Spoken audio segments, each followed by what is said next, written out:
As recently as about 5 years ago, we really had essentially no idea who was fishing where in the world's oceans.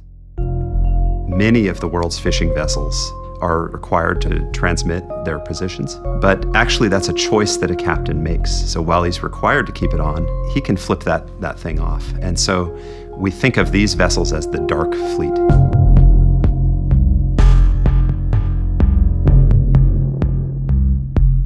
Now we have these new technologies pioneered by people like Global Fishing Watch that allow us to track a huge portion of the global fishing fleet in near real time. We're just now starting to get a picture of the scale of illegal fishing. We think as much as 1 out of 5 fish are caught through means that are illegal, unreported, or unregulated.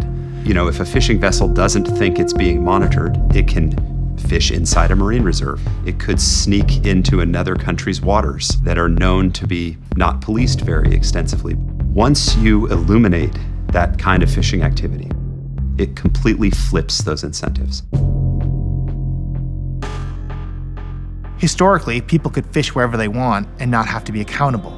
Now we can display in incredible detail when and where fishing is happening. Every time a large industrial fishing vessel does something, they will have to explain their actions. What we have found is the largest known case of illegal fishing by a single fleet. Before this, a lot of the cases we found of illegal fishing are one boat. This is over 900 boats. It is bigger than anything we've seen before.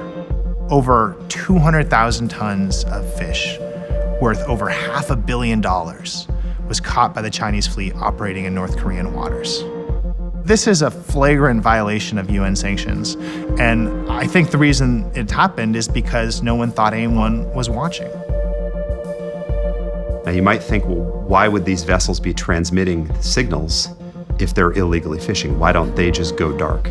And in fact, these vessels did go dark, but the authors of this study used big data analytics to find ways to actually illuminate those vessels, even though they were not transmitting through the normal means. We have combined 4 different satellite technologies. Each of these satellite technologies provides a partial picture, but if you put them all together, you get the whole picture.